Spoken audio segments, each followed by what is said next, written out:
Hey, Patriots and YouTubers, welcome to another Unmasked. I'm Jeff, coming out with you with another COVID-19 video. I made one in the past. This one I'm going to be discussing Sweden and what Sweden did right and what Sweden did wrong. Sweden's been a somewhat of a hot topic between people arguing herd immunity and whether you can achieve it or not. Sweden, I hate to brag on because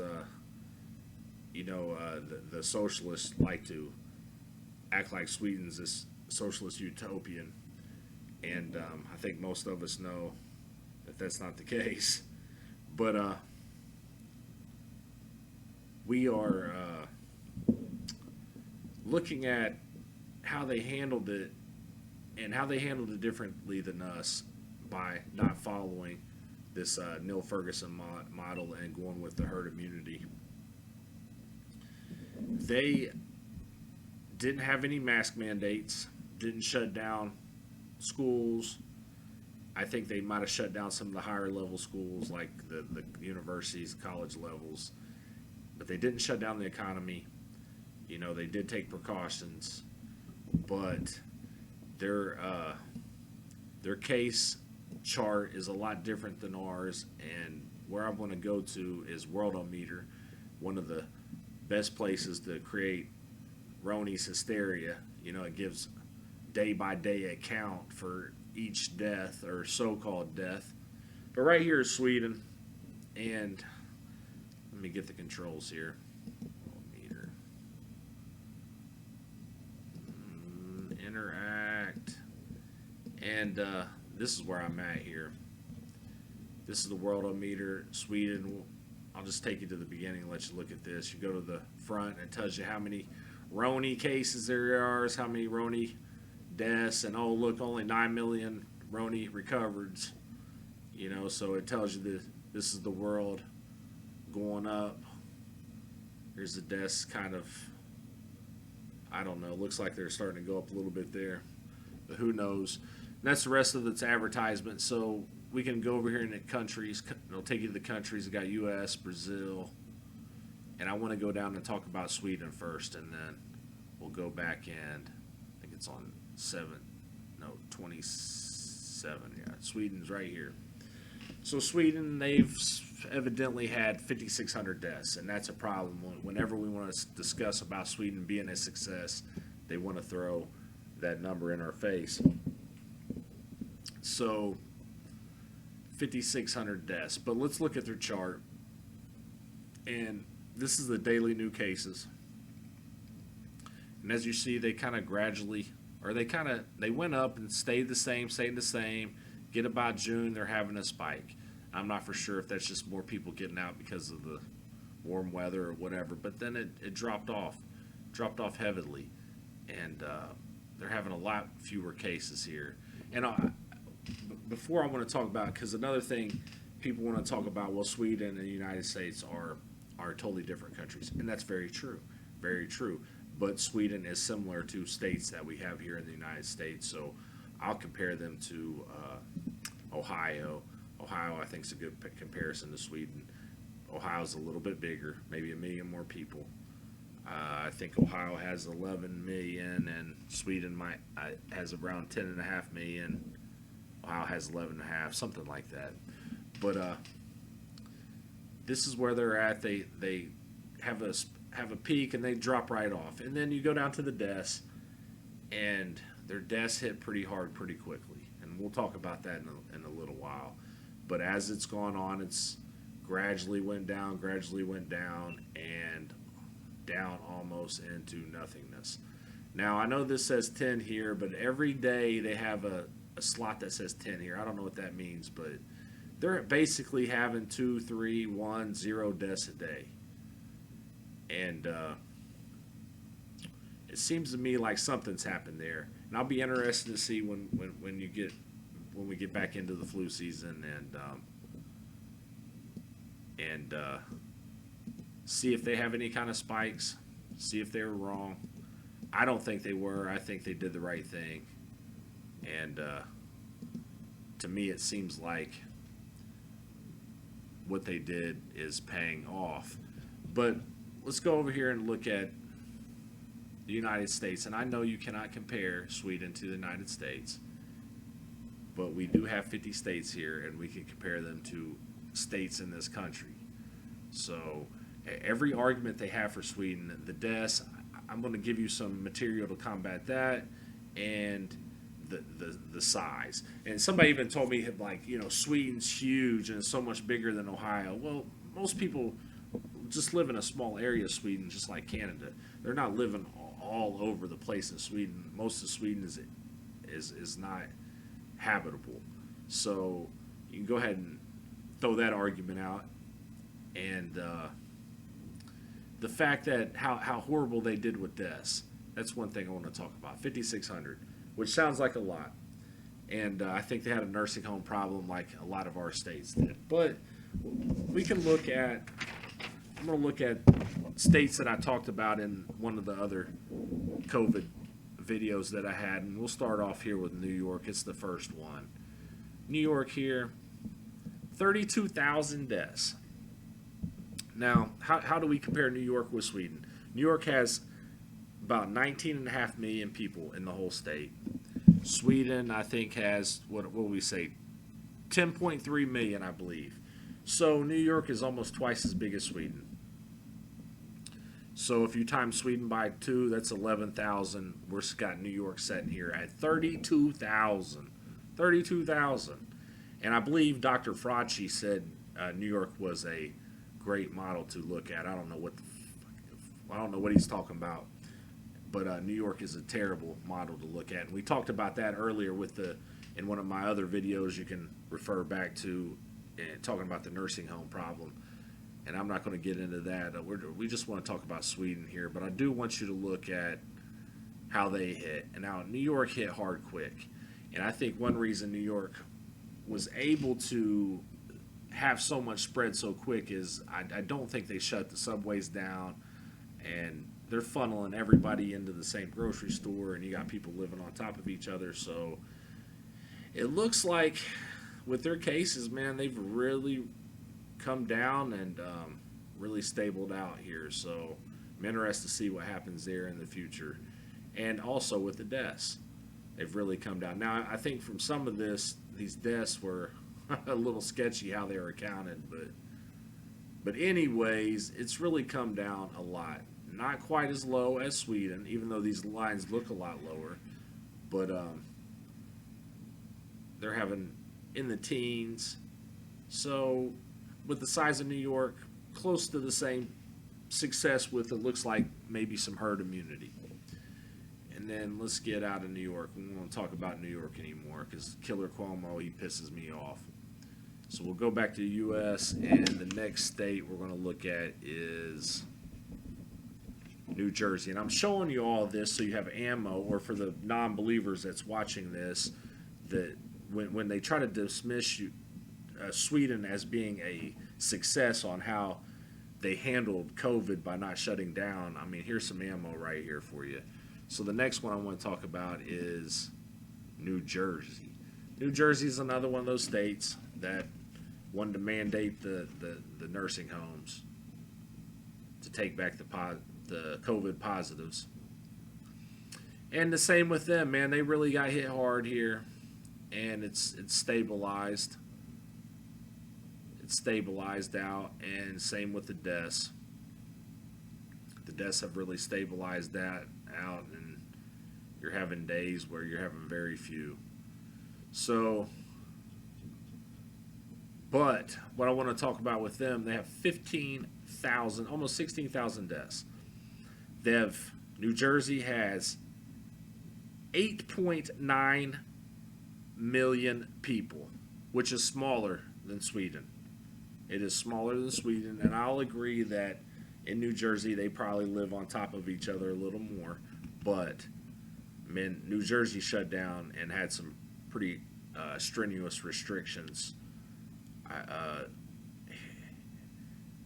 can't remember how long they ended up shutting everything down, but man, they were not wanting anybody to do anything for a long time. But you're looking at a country with 15,000 deaths, with less people than Sweden.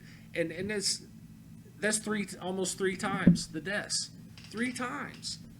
And we can't talk about Sweden because Sweden, oh man, all them people died in Sweden. I've heard it time and time again. They must hear this shit off CNN because these people are like robots. They say the same shit over and over and over again.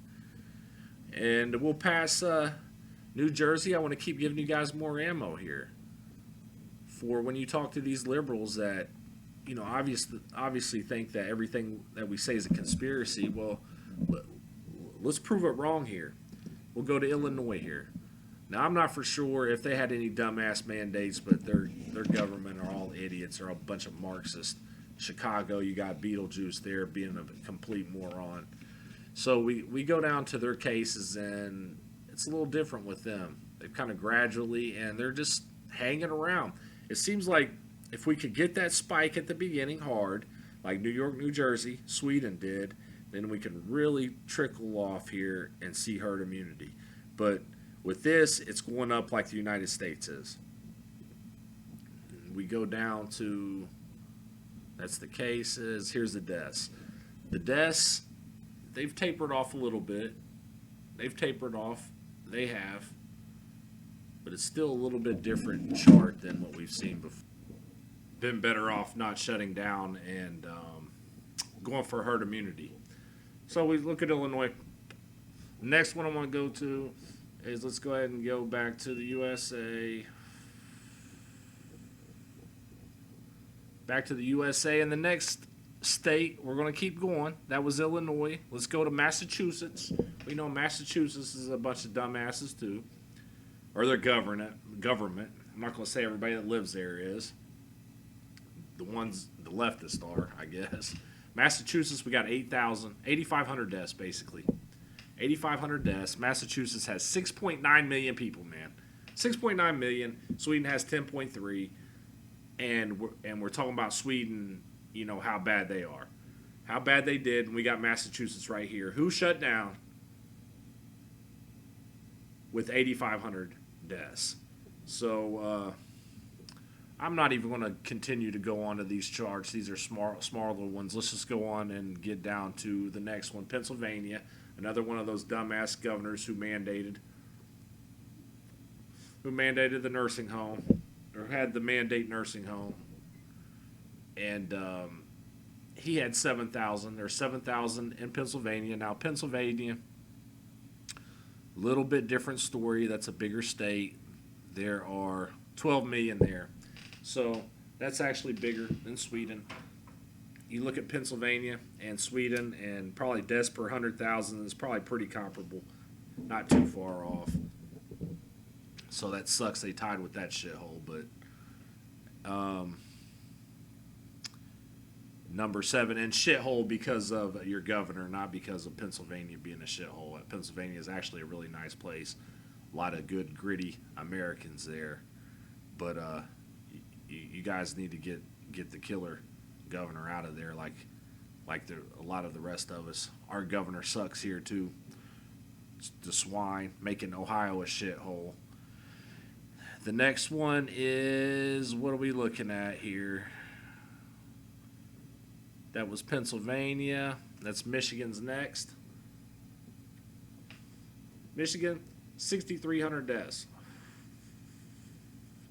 6,300 deaths, and Michigan has 5.6 million people in it. 5.6 million. Michigan's an interesting place. You got Adolf Hitler, who's the dictator of Michigan, making it a shithole too. But real soon we're fixing these shitholes. We got a red wave coming, and we got to get these far leftists out of office. Enough's enough. But no, I'm sorry, that's Massachusetts. Michigan has 10 million people. The state of Michigan has 10 million. So it's about the same size as Sweden. And Michigan has a few more deaths. So Adolf Hitler, with her nursing home debacle and her horrific mandates. I mean, her lockdown was terrible. We were way better here in Ohio. And then you have Connecticut. Little old Connecticut. Let me find little old Connecticut. My I have to scroll down to find little old Connecticut. There it is. Connecticut has 4,000 deaths. Connecticut has 3.5 million damn people living there. 3.5 million people living in Connecticut. They have 4,400 deaths. It's 1,000 shy of Sweden. And Sweden is, what, 3 times bigger than Connecticut? So, just more ammo. They keep telling us Sweden did such a horrible job. And there are things Sweden did bad, and I'm going to discuss that. But the how they handled the lockdown, they did it better than anywhere else because they are building herd immunity. If there is another hit, they're going to be more ready than we are. And that's my prediction. I'm not a doctor. I'm not anybody that's an expert on microbials or viruses. Just my opinion.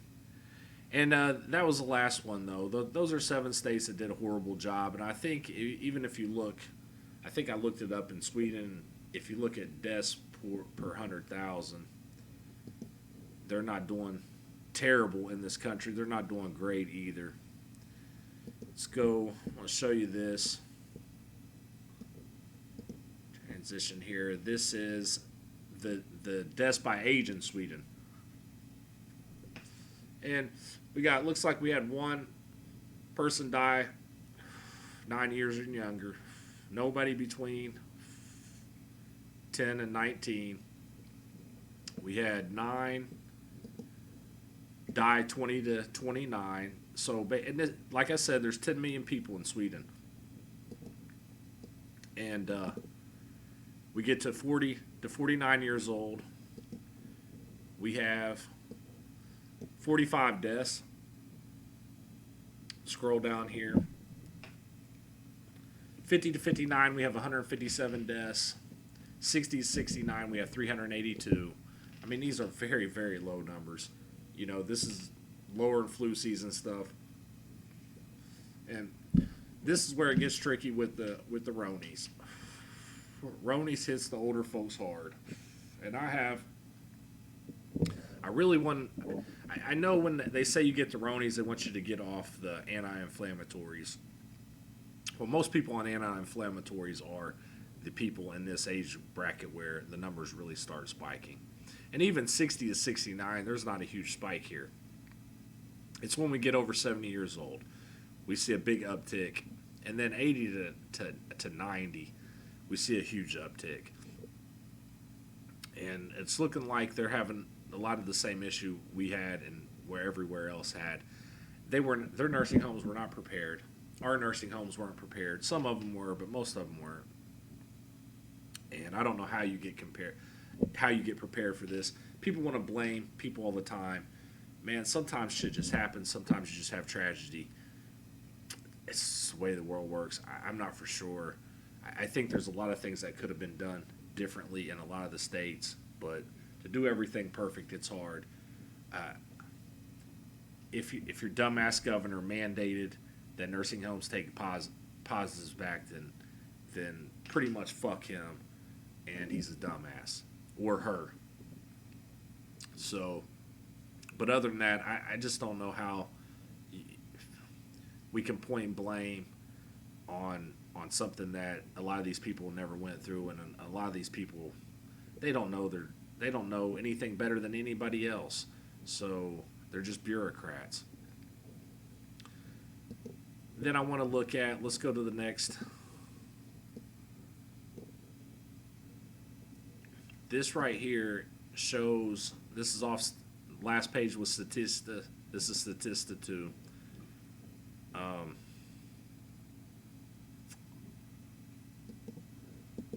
me pull this up here.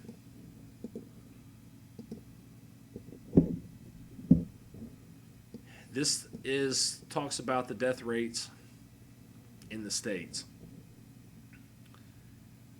And we're looking at all these. This actually has a District of Columbia in there. It's a terrible job. And I showed you all these. And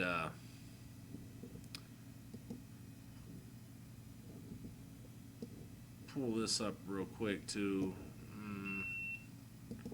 Deaths by 1,000. So I think Sweden, we'll see here in a second. I can't remember. But it's somewhere right where the states get a lot better off. They're somewhere in here around the 40 mark, around Arizona or Mississippi, somewhere in there. Well, I'll show you in a second. Actually, I think they might be a little higher than that. But these are the states and who did a terrible job: New Jersey, New York, Connecticut, Massachusetts, Rhode Island, District of Columbia. And then we're getting into numbers that aren't quite as bad. You're seeing numbers that happen in Europe. The United States overall was pretty good. This is right here. Sweden was at 43. So right above Indiana, in between Mississippi and Indiana. It's not a great place to be, but it's almost, but it's probably in the 33.3 percentile, somewhere in there. This right here is off. Now, I just got this off Instagram. I've seen this quite a few different places, but this was a quick place for me to get it to show you guys. This shows you where Sweden lays in with a lot of other countries. And you can see this is deaths per 100,000, just like the last charts. I don't know if I said that, but those are deaths per 100,000. And Belgium, terrible. United Kingdom, not very good. All better than New York, New Jersey. But right here in the middle, you have Sweden. Are they the best? No. Are they the worst? No.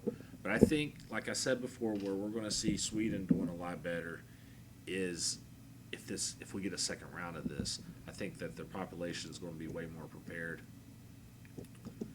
You know, being more exposed to it than we have by not having the shutdowns, not wearing the mask. I don't know that the mask helped that much anyways, but so that's showing you right there. Sweden, as far as the shutdown goes, man, I don't see how you could say that they're not a success. You know, they're not anything horrific. The cases are down. The deaths are down.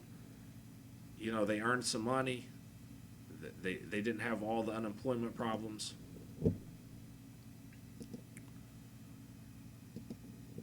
Now I want to talk about what Sweden didn't do right. And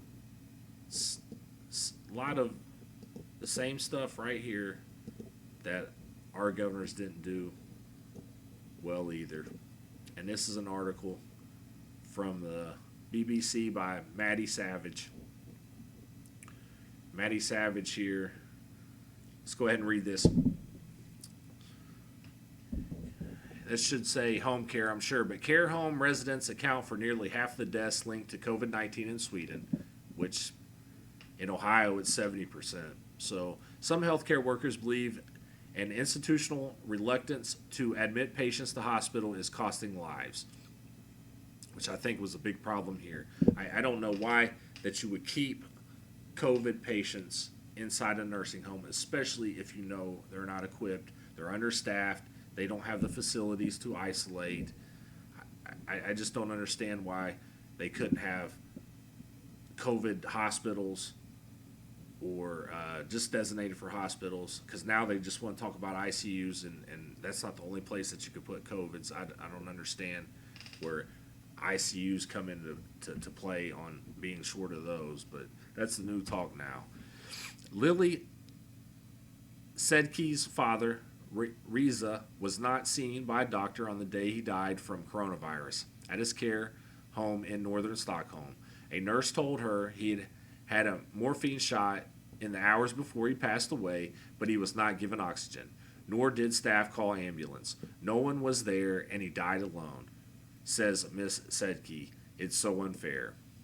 So it looks like there's bad decisions there, like we had here. Most of the 3,600 people who have died from coronavirus in Sweden so far were over 70. Now, this was back a few weeks ago. That's why it's only 3,600. Despite the fact that the country said shielding risk groups was its top priority, Sweden, with 10 million inhabitants, has kept more of the society open than is the case of most of Europe, which we've talked about.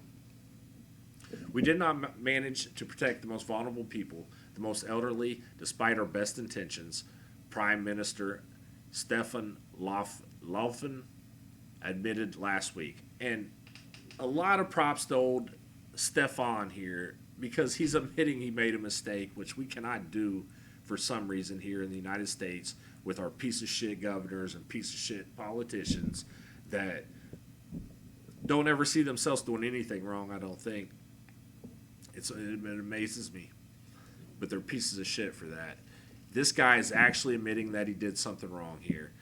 And the Swedish Public Health Agency told the BBC that 48.9% of the deaths were care home residents up to and including May 14th. And this is a while ago.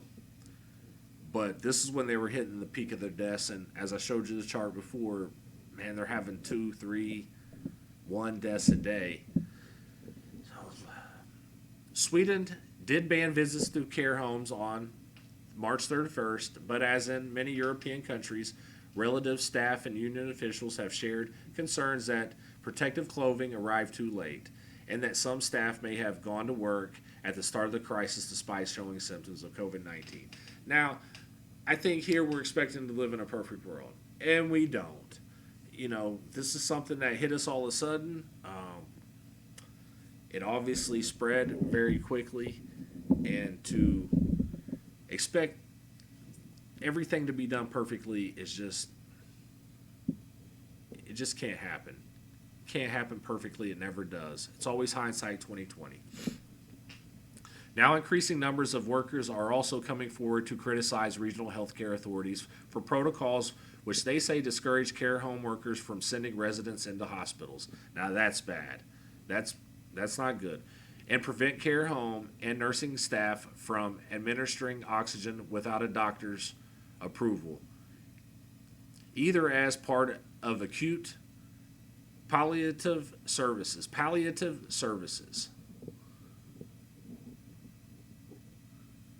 They told us that we shouldn't send anyone to the hospital even if they may be 65 and have many years to live. Now, I understand why they did this. Well, I don't know that I do understand why they did this, but they,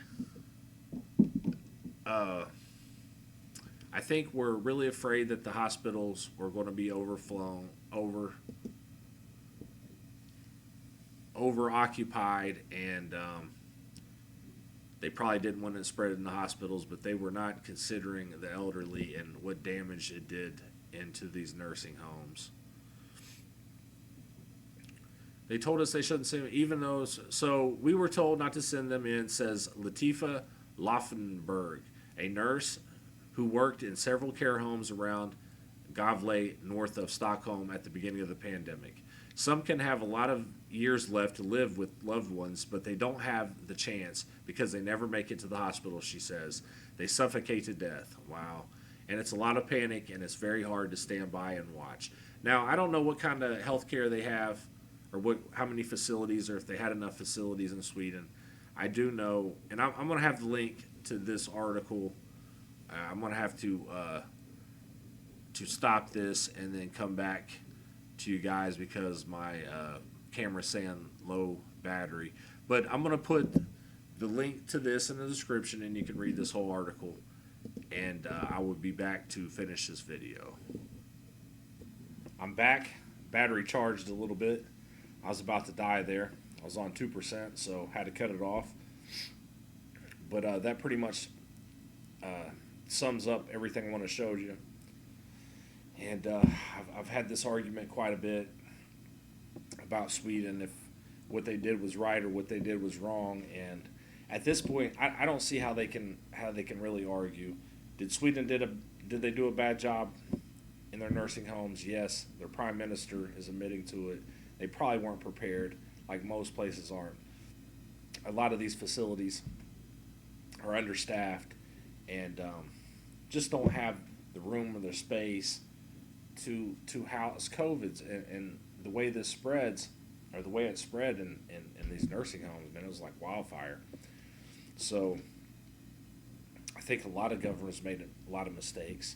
I think this prime minister made, people all over the world made a lot of mistakes, and there's a lot of finger pointing going on right now. And outside of the governor's mandating, I think we need to move on, admit the things we did wrong, and that way you can fix them in the future. We had to protect the elderly. We cannot shut this country down again. For you, those who disagree with me, you cannot be the destruction of this country. We got to keep it moving. We got to keep the wheels turning. The elderly need Social Security.